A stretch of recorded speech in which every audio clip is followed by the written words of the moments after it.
In 1987, three boys left for a weekend camping trip in the Sierra Nevada mountains. They packed light, promised to be back by Sunday. But when their pickup turned up at the trailhead locked and empty and the rain hadn't yet dried from the windshield, we knew something was wrong. 12 years passed before anyone found the tent, and when they did, well, that's when the storm really began. Before we start, tap subscribe to help bring their story home. Some names were almost lost. Let's make sure they never are again. My name's Michael Price. I was born and raised in Bishop, California. Still live there now. I was 33 when the call came in, but back then, back when this all started, I was just a kid watching my younger brother Evan throw his fishing gear into the back of Mark Bennett's old Toyota pickup like it was just another Friday. That was June 12th, 1987. Evan was 17, so were Mark and Chris.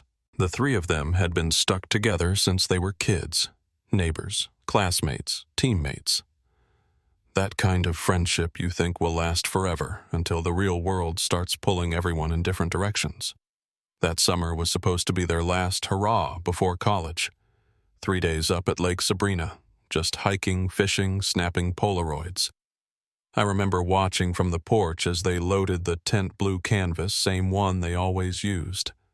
Donna Mark's mom kept fussing over their supplies.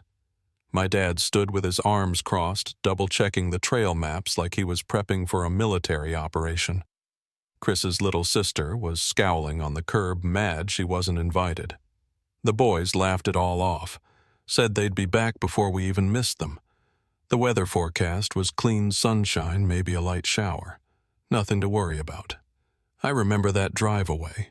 Their truck turning the corner radio, humming tires, spitting gravel. None of us knew it'd be the last time we saw them. They checked in once. Saturday morning. Payphone outside a diner in town, maybe 15 miles from the trail. They sounded good. Evan said they'd made it past the switchbacks and were headed up toward the ridgeline. We didn't hear anything after that. On Sunday, the rain started coming down hard around mid-morning, but it was that kind of mountain rain we get it every so often. Quick-moving, cold, loud. We weren't too concerned at first. By dinner time, Donna was pacing. My dad started calling around. By 9, I was standing at the trailhead with 2 flashlights and no plan. Their truck was parked in the gravel lot, doors locked, windows fogged with rain. No footprints, no sign they'd made it back down. By midnight, deputies had been called, and by morning, Bishop was in full search and rescue mode. Helicopters, dogs, flyers on every storefront window. But the mountain kept its silence. That was the summer Bishop changed. First gradually, then all at once. And 12 years later, when a couple hikers stumbled across a torn blue tent halfway buried in snowdrift high above Lake Sabrina. That's when everything came rushing back. Not just the grief, but the question that's haunted this town ever since. Why did the boys never come home? The morning after they found the tent, I stood in the sheriff's office holding a photo of Evan the Corners, bent from years of moving it from one drawer to another. Sheriff Sanders had called me in early. He was the same man who'd been a young deputy in '87 when the search first started, and though he'd put on some years and lost some hair since then, the look on his face that morning told me he hadn't forgotten a single detail.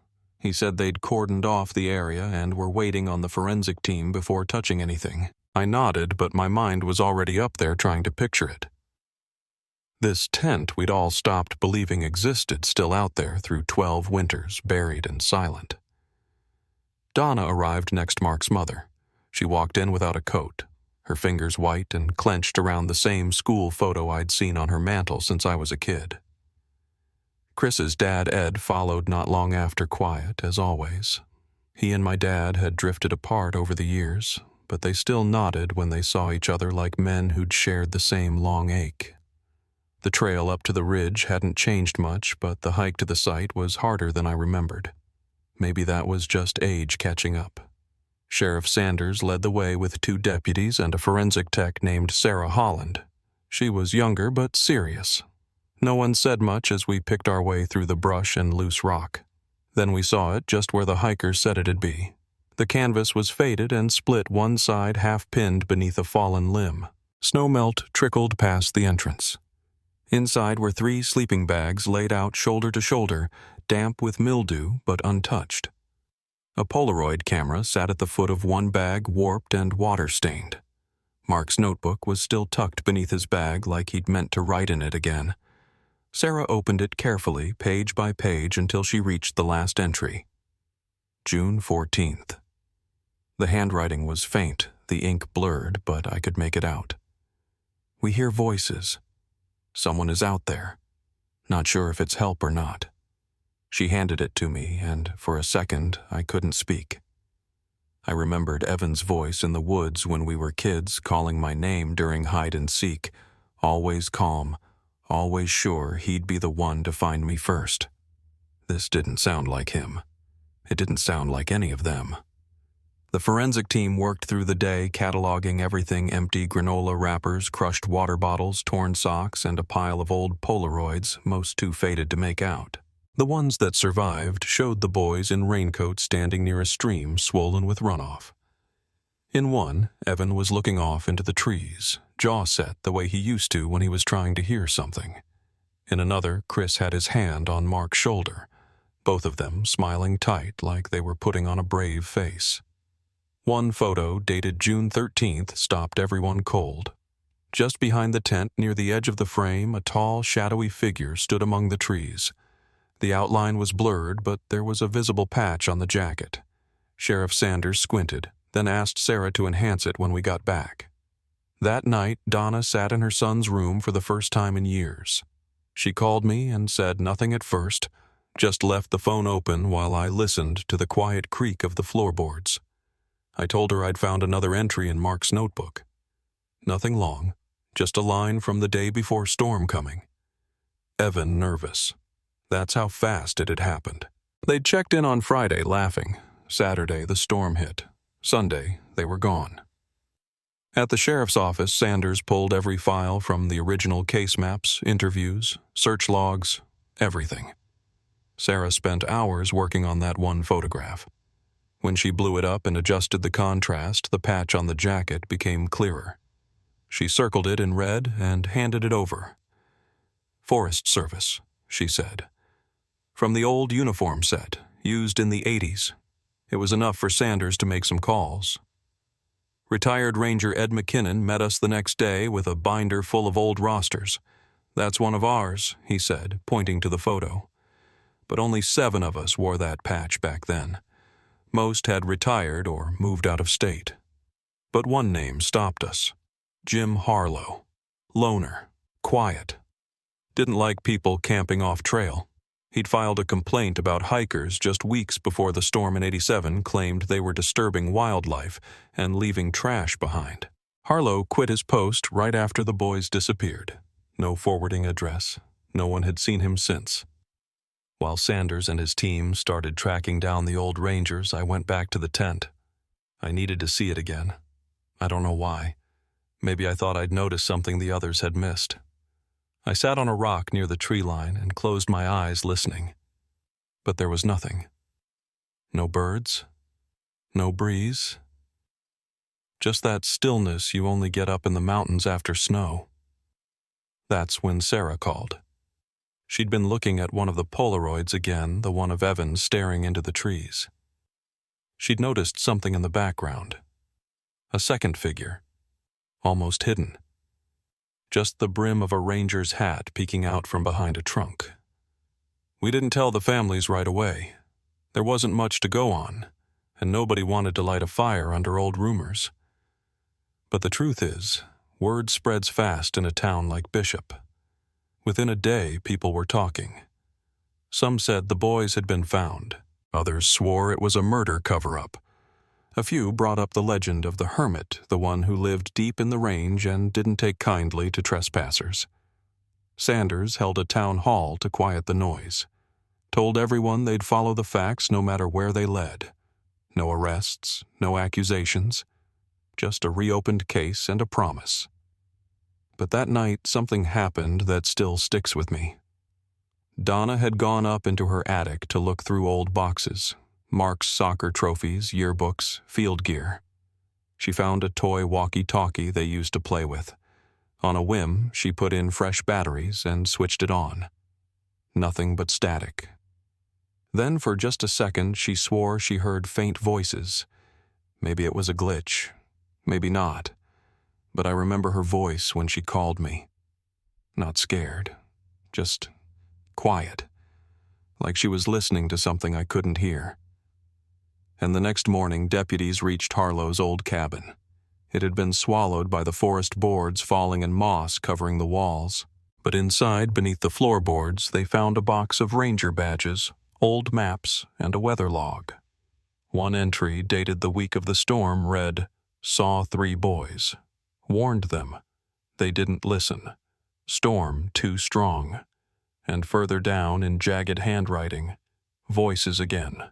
Shadows near firelight. Boys lost. Can't find them. We didn't know what it meant. We still don't. But something about the way he wrote it, like he wasn't sure if he'd seen them or dreamed them, it rattled me. Because whatever happened up there that weekend, it didn't end with the storm.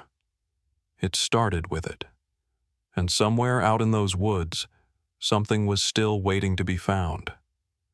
The rumors came fast after Harlow's journal was found.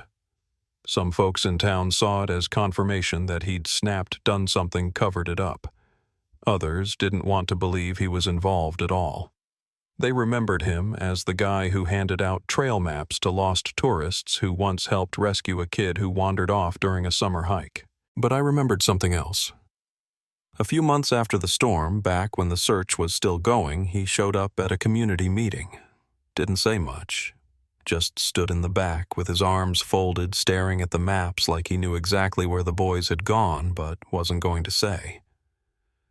That night came back to me as I sat in the station flipping through the rest of Mark's notebook.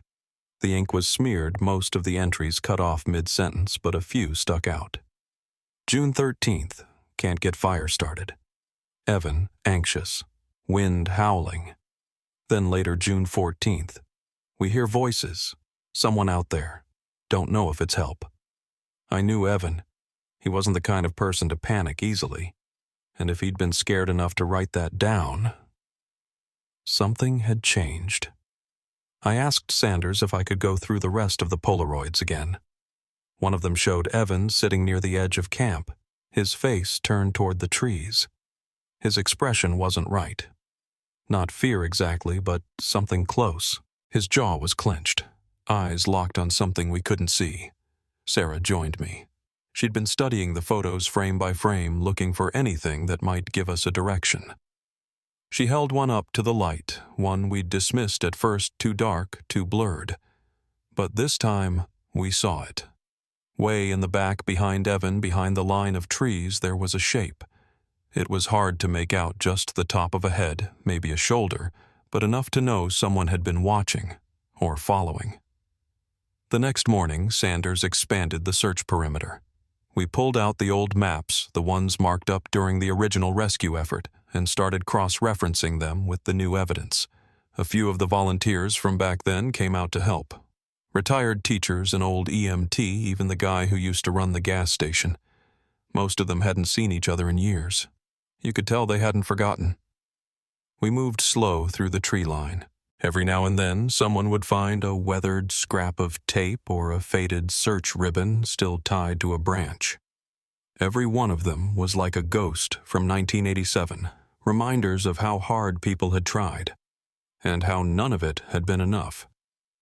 At the next community meeting, folks were restless. People wanted answers, but we didn't have any. Just pieces. A boot print that didn't match any of the boys' shoes. A tent that had somehow stayed hidden for 12 years. Voices in the night. Sanders did his best to keep things grounded, but you could feel the pressure building. Some folks thought the boys had gotten lost. Others were convinced someone had led them off the trail. And then there were the old stories. About the man in the woods. About hikers who heard things. One woman stood up and said her uncle had seen a lantern moving through the trees the night after the storm. No one ever followed up. They thought he was drunk. But she remembered it, clear as day. We thanked her and took her statement down, but inside I didn't know what to do with it. We were chasing whispers. That night Sarah got a call. A ranger from the regional office had recognized the badge from the photo, said it was part of an older uniform series only issued to a handful of rangers in the mid-'80s. He didn't remember all the names, but he remembered one. Harlow said he was particular about his routes. Didn't like people going off map. According to the logs, he'd been in the area the week of the storm, but there was no record of him checking back in. When Sarah and I met with Ed McKinnon again, he brought in a box from his garage old Ranger memorabilia patches field logs. We compared the photo to one of the patches. It was an exact match. Ed flipped through an old personnel book and pointed to Harlow's name. He was up there, he said. No doubt in my mind. That was all we needed to start digging harder. Harlow's old cabin had already been searched, but now we went back with a new eye. The place was almost swallowed by the woods. Half the roof had collapsed. Inside, the floorboards were soft with rot. We pried them up one by one until we found a storage space packed with water-damaged notebooks, trail maps, and a bundle of photographs. Most were nature shots, trees, rocks, deer. But one stopped us cold. A long-distance photo of a blue tent. Ours. The one we'd just found. Dated June 12, 1987. Sarah laid it side by side with the Polaroids from the boys' camera. The angle was different. This one had been taken from above from higher ground. It meant someone had eyes on them. We kept going. In the corner of the crawl space, there was a tin box sealed with a strip of duct tape. Inside were handwritten pages, loose, unnumbered, but clearly Harlow's. His tone had changed. The first few entries were about hikers and litter and wildlife. But by the end, the writing turned erratic. 3 boys seen heading north. Told them to stay back. Didn't listen. Then later, storm came early. Too strong. Shadows at night. Heard voices, not mine. That's what he wrote. Voices, not mine. I didn't know what to make of that. Neither did Sarah. We sat in the cabin for a long time after that, not saying much. Just listening to the creak of old boards and the drip of melted snow off the eaves. We brought everything back to the sheriff's office, spread the photos and the diary pages out across the table. Jesse Mark's younger brother came in that night. He was in his 20s by then, quiet like his brother, eyes tired in a way that didn't match his age. He looked at the photo of the tent, then back at us. So someone saw them, he said. Someone knew. I didn't answer. I just turned the photo toward him and nodded. We didn't know yet how deep this went, whether Harlow had done something or just witnessed it. But the part that kept me up that night wasn't the photo. It wasn't the patch. It was the last thing Donna told me before I left her house. She said she'd gone back through Mark's room again. Noticed his old walkie-talkie had been moved. She hadn't touched it in years, but now it was sitting on the windowsill. Batteries drained, antenna bent, like someone had tried to use it, like maybe, just maybe, it had heard something. And if it had, what was it listening to? A few days after we found the tent, I started sleeping in shorter stretches. I'd wake up around 3, make coffee I never finished, and go over the evidence again like maybe I'd missed something the night before. Sarah was the same way. She kept her office light on past midnight, most nights photos pinned along the corkboard in slow-moving clusters. Tent footprints, the figure in the trees. At one point I caught her staring at Mark's notebook, flipping the same 2 pages back and forth. These weren't just journal entries, she said. They were records. That last day, he knew something was off, and it was true.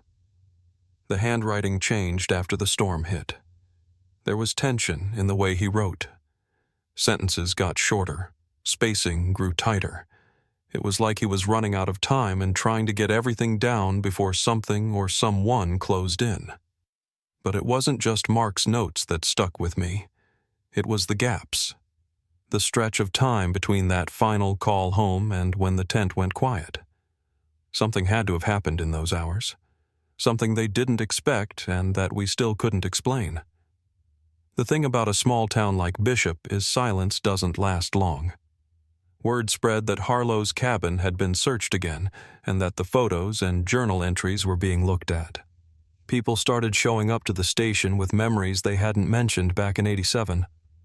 One woman said she remembered hearing shouting in the woods that weekend just after the storm.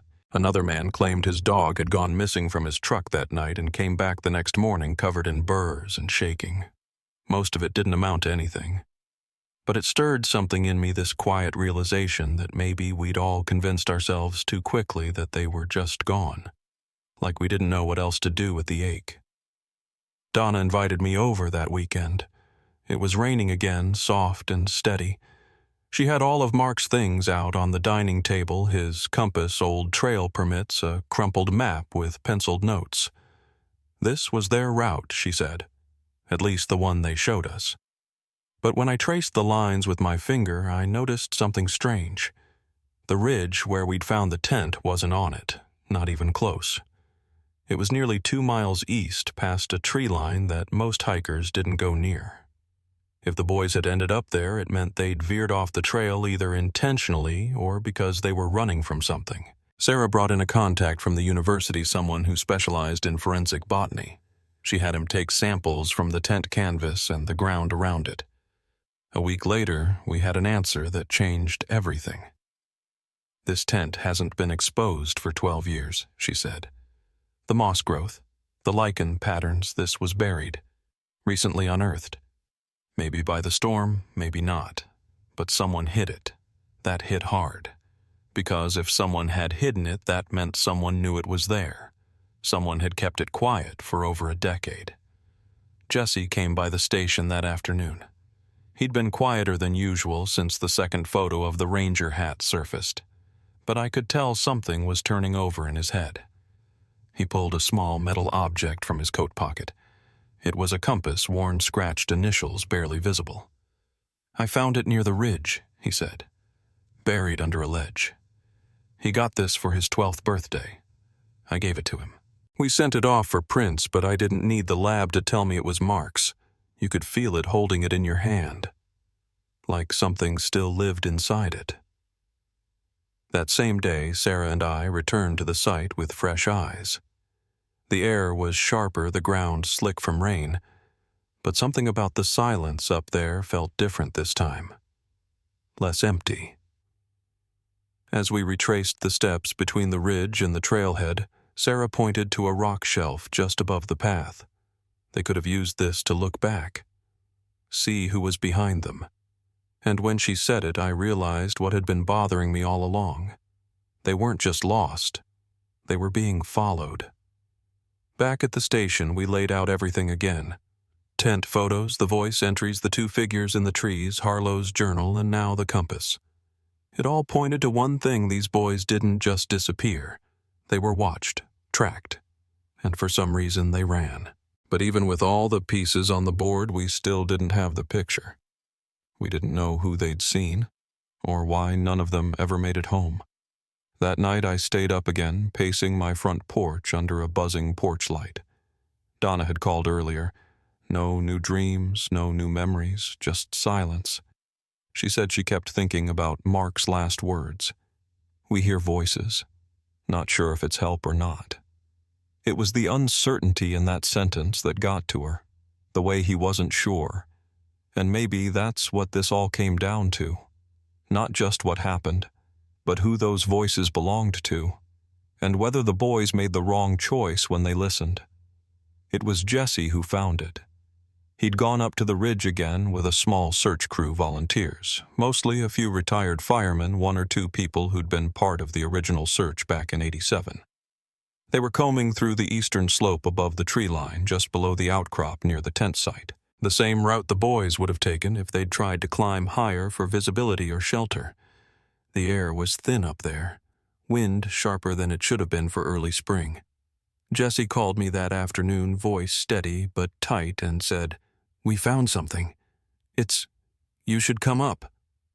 By the time I got there, the crew had flagged the area and stepped back. It was a patch of soil, looked ordinary at first, but the surface had been disturbed recently. Not dug up all the way, just tamped and settled wrong, like someone had moved something then tried to smooth it over. Nailed to a nearby tree at chest height was an old wooden sign, hand-carved, the letters barely legible. It read, "Keep out." Sarah crouched near the tree's base and gently brushed back a layer of pine needles. That's when we saw the edge of it, a rusted metal lunchbox jammed tight into the dirt. The latch was fused with rust, so we took our time getting it open. Inside were several items, an old paper map with a red X drawn in the margin, some loose Polaroids, and a coin-sized badge with a cracked enamel face. The Polaroids were stiff with age, but still visible. Most were long-distance shots. The boys' tent, a fire pit. A few were taken from high ground, almost like surveillance. But one photo caught all of us off guard. It showed a boot print, large, heavy tread right at the edge of the tent. We held it up next to an old Forest Service issue we'd pulled from storage weeks earlier. Same size, same tread pattern. Not a match to any of the boys. Jesse stared at it for a long time, then folded the photo and slipped it into a plastic sleeve. "That's not theirs," he said. "None of them wore boots like that." That night back in Bishop, Donna sat with us at the station. She had a folder of her own printouts, phone records, and a handwritten copy of Mark's packing list. She showed us the shoes he brought. Trail sneakers, not boots. Lightweight nothing with that kind of sole. We cross-checked it with what Evan and Chris usually wore on hikes. Same deal. That footprint belonged to someone else, which meant someone was at the tent after or possibly during the storm. Sarah sent the lunchbox and all its contents to the lab. She also reached out to a friend at the state university who specialized in environmental trace analysis. We wanted to know if the soil on the lunchbox matched the ridge where it was found, or if it had been moved there later. While we waited, Jesse kept digging through the old route maps. He noticed something subtle. Nearly every marked location where the tent was found, where the compass turned up the ledge where he'd spotted the pack, formed a kind of path. Not straight, but curved. Like the boys had been circling something, or trying to reach it. He overlaid the route onto a recent aerial scan of the mountain range. The curve ended at a spot none of us had explored, a shallow gully half hidden beneath the shadow of the northern ridge. It was easy to miss. No marked trail. No natural break in the trees. But it was close to a location mentioned once, and only once, in Harlow's journal. A phrase scribbled between two rants about broken trail signs and beer cans. Old trail past gully. Saw movement. Don't go that way. The next day, a university botanist arrived. She'd examined samples taken from the tent canvas and the compass casing. Her conclusion was straightforward and chilling. These items were buried or shielded until recently. Most of the moss patterns are only a year or two old. The compass in particular, it's been exposed to sunlight less than 12 months. Jesse stood in the doorway, listening, arms folded. He didn't speak until she'd gone. They were trying to hide, he said. Or someone was hiding them. That afternoon, he and Sarah hiked to the gully. I stayed behind to follow up on the badge from the lunchbox. It wasn't ranger issued. Turned out it was a novelty pin from the county fair, the kind they gave away for carnival games. Chris had won one the summer before they disappeared. Sarah confirmed it later. His initials were scratched into the back. The boys had been there.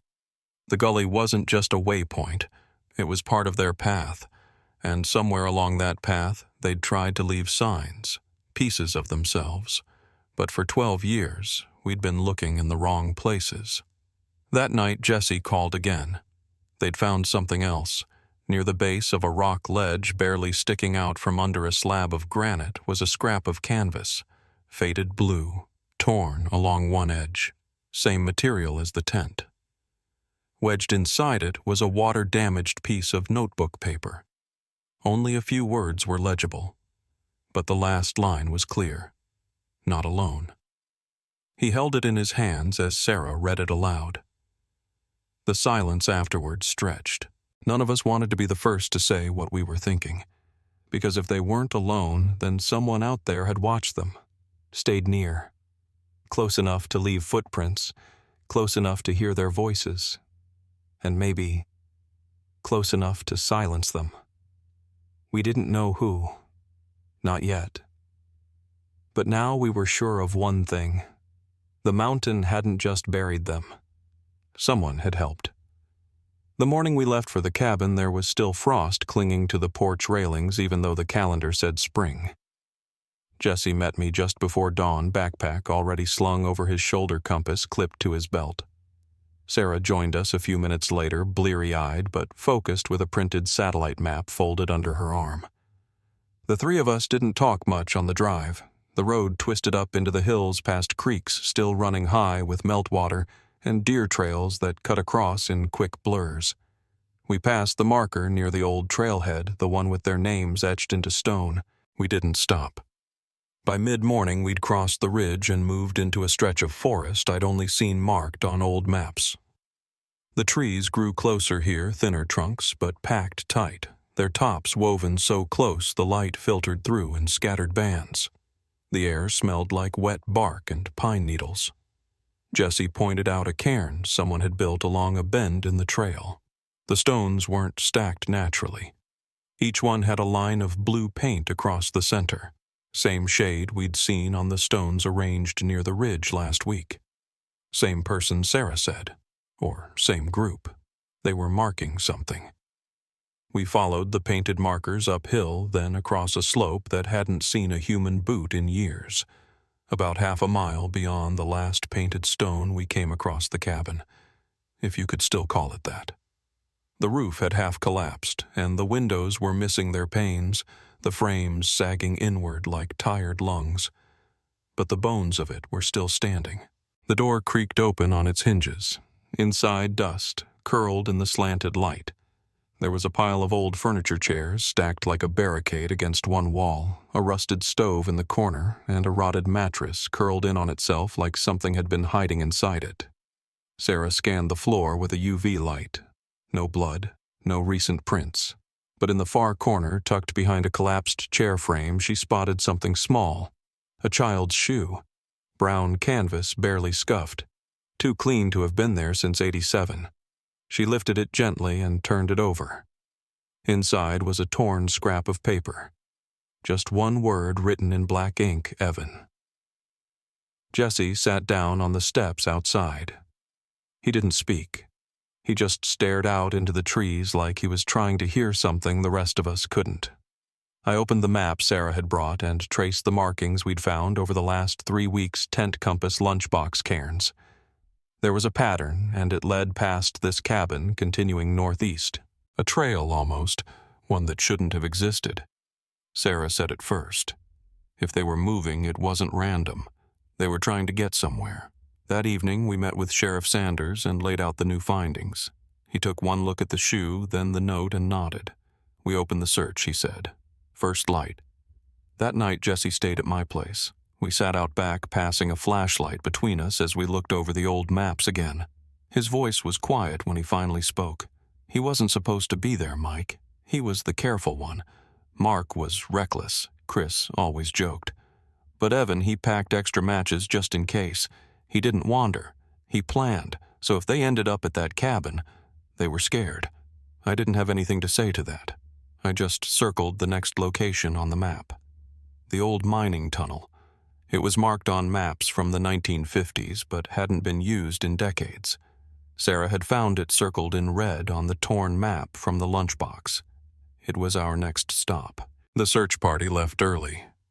The air was colder up there, the sky gray and pressed low. The tunnel mouth was almost invisible behind a curtain of ivy and brush. Jesse spotted it first. We pried back the branches and ducked inside. It wasn't deep, maybe 40 feet before it collapsed into rubble, but it was enough to shelter someone, or hide something. Inside, we found remnants. blankets curled against the wall, an old flashlight with corroded batteries, and more notes. They were scattered, half-crumpled, water-stained, but some were readable. Ran again. Think we lost him. Still hear voices. Cold. Too cold. The last one was folded into a strip and stuffed inside the toe of a boot. We'll try for the ridge at dawn. Jesse didn't say anything for a long time. He just held the note in his hands, eyes fixed on the handwriting. The same blocky, uneven letters Evan used on birthday cards. Outside, the wind picked up. The forest groaned around us. For a moment, it felt like the mountain had leaned in closer, as if it had been listening all along. We didn't speak on the way down. Back in Bishop, the mood had shifted. People brought casseroles to the families again, lit candles on their porches. You could feel it in the air, this pull between relief and dread. We had answers, but no conclusions. Proof they'd survived beyond the storm, but not the end of their path. That night, as I locked up the station, Sarah called from her car. "There's a trail we missed," she said. "I think I know where it ends." I asked where. She didn't answer right away. Then quietly, High Lake. They were trying to get to High Lake. I looked at the wall map. That trail had been washed out years before. No one used it. No one even talked about it anymore. But back in Mark's room, taped behind an old photo, we'd found a message scribbled in fading ink. "Meet you at the High Lake after graduation. Don't forget the whistle." We never knew what it meant until now. We left at first light. The trail to High Lake had mostly disappeared, washed out after a rock slide in '92, but Sarah traced the old switchbacks with a topo map folded in her lap, pointing out cuts in the terrain where the path might have been. Jesse walked ahead of us, quiet and steady, his boots skimming over loose gravel like he'd memorized the route in his sleep. About 3 miles in the forest opened up. The trees thinned and the light shifted. Everything was brighter but colder somehow, like we'd crossed into some place the sun didn't warm the same way. At the edge of a dry ravine, we found the first mark, 3 stacked stones arranged in a pyramid, each one painted with a single white dot. We'd seen that configuration before, once behind the ridge where the lunchbox was buried and again near the tunnel. Someone had been leaving signs, and now we were following them. The climb was harder than we'd expected. Wind cut sharp across the pass, and loose shale made the footing dangerous. About halfway up, we stopped to rest near a narrow outcrop. Jesse pulled out an old photograph one Mark's mom had given us. It showed the 3 boys standing in front of the lake arms around each other, grinning like idiots. They looked young, sunburned, alive. Behind them, in the far background, was a rock formation, jagged sloped with a curved tree bent low over the water. We looked up from the photo. That tree was 40 yards ahead of us. The lake had receded since that photo was taken. Drought and time had peeled back the shoreline, leaving behind mud-cracked flats and the scattered bones of old campfires. The water itself was still glass smooth and black at the center, with only the faintest ripple near the far edge. We circled wide, following the curve of the bank. That's where Jesse stopped cold. Something was sticking out of the mud. Just the edge of it at first, a zipper maybe, and a strip of canvas. Sarah knelt and started brushing gently with a gloved hand. It was a backpack, molded water-stained but intact. She unzipped the main compartment and pulled out a spiral notebook. The first page had been torn. The second was dated June 14th, 1987. The handwriting was rushed uneven. We read it together. He's still following. We moved again last night. Chris thinks we're close to the lake. No one slept. We heard something out past the rocks, low voice, maybe 2. Evan says it's not animals. I believe him. We kept reading, entry after entry, some short, some just single words. Cold. He's close. Don't light the fire. Then a longer one. Lost the whistle. Can't signal. Mark's trying to make a torch. Evan says, "Wait." I think he's right. We'll move at dawn. The last entry was smeared, water-blurred. We could only make out a few lines. He's near. Breathing, maybe. Not alone. Not animals. Sarah slid the notebook into a plastic case. Jesse stood, walked a few paces up the shore, then stopped. "Here," he said. We joined him. At his feet, almost completely buried in silt, was another pair of shoes side by side like someone had placed them there neatly. One was missing its laces. Sarah picked up a twig and gently lifted the tongue. The name inside had almost faded, but it was there. E. Price. I didn't move. I couldn't. Jesse crouched beside me and placed a hand on my shoulder. I could feel the weight of it, not just his hand, but the years behind it. The questions. The dead air between calls that never came. He didn't say anything. None of us did. A few yards farther, we found the second bag. Inside it was a plastic flashlight, dead batteries corroded into a white crust, a folded bandana, and a whistle cracked down the middle but still whole. Sarah held it in her palm for a long time. Then, slowly, she pointed to the tree line across the lake. Someone built something there. We crossed at the narrowest point where a fallen tree made a sort of bridge. On the other side, we found it. A small shelter, nothing more than branches and stones arranged in a dome, but it had held. Inside were scraps of fabric, a tin cup, and 3 sets of initials scratched into the rock wall. MB, CL, EP. They'd made it, at least that far, and they'd stayed together. But there was something else. Just outside the shelter, driven into the earth like a marker, was a jagged post. Not natural, not local. Sarah knelt down and, with a gloved hand, brushed away the packed soil at its base. Attached to it, nailed with rusted screws, was a flat piece of metal, like the faceplate of an old electrical box. The surface was scored with scratches, but someone had carved 2 letters deep into the center. H.M. Sarah looked up. Harlow Mendez. I hadn't heard that name in weeks, not since we'd gone through his old journal. Jesse's voice was low. He was up here, before the boys. We stood in silence for a long time, listening to the wind move through the trees. Somewhere deep behind us, a branch snapped. Not close, but not far either. We didn't move. Sarah finally spoke. We need to go back, but we come up again tomorrow. We bring cadaver dogs. We bring the team. I nodded. Jesse was already looking at the map. He tapped one spot. If he was watching them, he said he wasn't doing it from here. He had a place. He drew a circle in the corner, north of the ridge. There's an old fire tower there. I looked at the map. The trail up to that tower hadn't been maintained since 1980. No one used it. No reason to. But from there you could see every inch of High Lake, every shadow, every trail, every movement. We started back. The air felt heavier. Not colder, just still, like something was waiting. We didn't speak again until we reached the truck. As I turned the key, I looked once more toward the lake. Still quiet, black.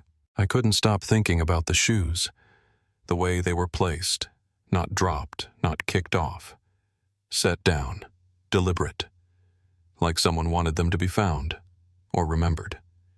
The road back to Bishop was silent, but something had shifted. We weren't chasing ghosts anymore. We were chasing a man, a name, and we were close.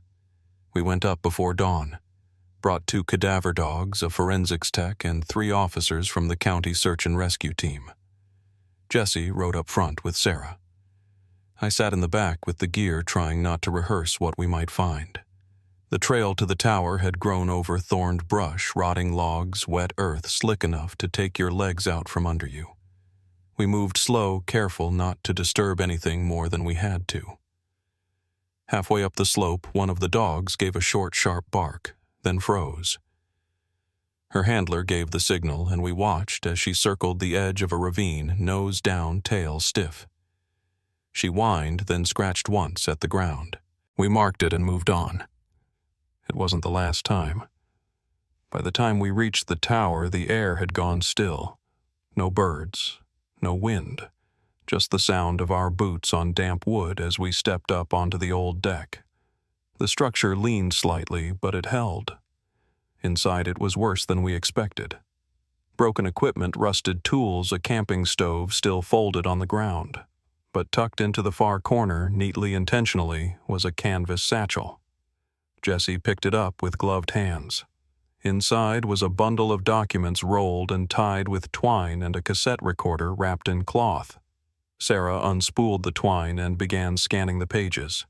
Maps, coordinates, handwritten notes in small, deliberate block letters. They move in threes, one read. Only approach at dusk. Avoid firelight. Another, don't speak until they do. The dates ranged from 1985 to 1989. One page was marked with red ink June 15, 1987. Failed. Lost visual. Subject scattered. One injured. Hide all trace. Jessie powered on the recorder. The tape hissed. Then a voice, older, measured deliberate. Day 9. They've moved northeast. Sounded panicked last night. Could hear their footsteps breaking pace around midnight. The smaller one stopped responding. Might have been bitten. Unclear. The voice paused. I told them not to light the fire. There was silence. Then, faintly, I don't think they knew I was watching, but one of them looked straight at me. The tape clicked off. No date, no names, but we knew. Sarah stood there for a long time, eyes on the window tape still spinning in her hand. He was watching them like game, she said, like he was tracking deer. We bagged everything and called it in. The dogs had marked 4 separate spots, each a shallow depression in the soil hidden by brush or tucked into natural bends in the terrain. By dusk, the forensics team had uncovered partial remains in 2 of the sites. Bone fragments, a cracked wristwatch, a strip of faded fabric that matched the backpack we found by the lake. One of the bones still had the edge of a bullet lodged in the joint. Ballistics later confirmed it matched a hunting rifle registered to Harlow Mendez in 1982. But the discovery that shifted the entire case came just after nightfall when Sarah radioed from the base of the slope. She'd followed an old drainage path that led down toward the creek. About 30 feet in, she spotted a false wall made from branches and mud. Behind it was a narrow dugout, barely shoulder width, no more than 6 feet long. Inside were bones. Small ones, clean, arranged. But they weren't human. Dozens of animal skeletons, rabbits, foxes, birds. All skinned, all stacked. A pattern of some kind carved into the wall behind them. Circles, crosses, 3 vertical lines. We'd seen those before on the tree above the campsite, on the rock near the lunchbox. They weren't random. They were a signature. The sheriff called in a full excavation order. I stayed behind with Jessie watching the tree line. I remember thinking how quiet it all was. Not peaceful, just waiting. Jessie leaned against the truck and lit a cigarette he didn't finish. He had help, he said. There's no way he moved that many bodies alone. Not in that terrain. I nodded. I'd been thinking the same thing. And not just about manpower. About silence. Someone had helped him cover this up. Someone who knew the woods. Someone who could keep a secret. 2 days later, we got a match. The bone fragment from the second site identified through dental records as Evan Price. Donna came in to sign the release. She didn't cry. She just held the report like it was something breakable and said thank you. That night she called me. Said she'd remembered something new. Something about a ranger who used to come by their house when the boys were younger. Tall, she said. Thin. Walked like he was injured. Mark always said he smelled like sap and gasoline. Said he didn't like the way he watched them. I asked if she remembered his name. She didn't, but she said he wore a badge with a strange shape, not the county logo. Something older. We pulled archived personnel files, went back 20 years. Buried deep in the records was a name I hadn't seen before: Samuel Brigg. Worked as a seasonal fire lookout from 84 to 88. No known address. No next of kin. The file ended with a note. Contract ended. No contact since. I showed it to Sarah. She just stared at it and said, "He didn't leave. He stayed." The last thing we found was a photo, tucked in the back of Harlow's satchel. Black and white. Blurry, but unmistakable. 3 boys near the edge of the lake. 2 standing. 1 crouched. And in the tree line far behind them, barely visible, a 4th figure. Watching. The date on the back said June 12, 1987. 3 days before they vanished. We sent it to forensics, but we already knew. The shape matched the silhouette from the photo we found in the camera weeks ago. Same build, same stance. This wasn't the woods that killed them. It was a man, maybe 2, and someone had taught them how to disappear. We turned in early that night. Didn't talk much on the drive down. Sarah said we'd go back in the morning. Jesse stayed behind to camp with the dogs. As I pulled away from the trailhead, I checked my rear view. The treetops swayed gently, barely catching the moonlight. But I saw it just for a second. A figure on the ridge, motionless, watching, just like before. They searched that stretch of forest for 3 more weeks. By the end, they'd uncovered 5 sets of remains, some confirmed, some still waiting on DNA. The last one was found just before the first frost, tucked behind a fall of stones near the creek. Small bones. A sneaker turned halfway to dust. We believe it was Mark, but no one ever said it aloud. Not officially. His mother didn't ask for confirmation. She came in quietly, signed the forms, and placed a photo beside the others on the board before she left. That part stuck with me. The way she moved, like everything had already been decided long ago, like she'd been mourning in real time while the rest of us were still chasing shadows. Harlow's property was condemned. Nothing left but a shell and a dozen storage barrels filled with God knows what. They never charged him. Never got the chance. His body was recovered near the ridge 3 months later, curled beneath a pine with a rifle beside him and a faded pack on his back. Autopsy said exposure. I think he chose it. I think he knew the circle was closing. Sarah doesn't say much about it, but I've caught her rereading the notes from the tower more than once. We still don't know who wrote them. Could have been Harlow. Could have been someone else. Maybe Brigg. Maybe the one we never caught. That part lingers. The gaps. The quiet facts that never got spoken. Officially, the case was closed, but not in the way people expect. No press conference, no trials, just a final report, some remains returned, and a string of redacted names that won't see daylight unless someone pries. Jesse left the department not long after, said he was tired of seeing things get buried twice, once in the woods, once on paper. I don't blame him. I stayed, but it changed the way I worked. I don't trust clean answers anymore. I ask the extra question. I knock the extra door. Sometimes people talk. Sometimes they just look at you like they're still carrying a weight you'll never understand. I still visit the trailhead once a year. Not for evidence, for memory.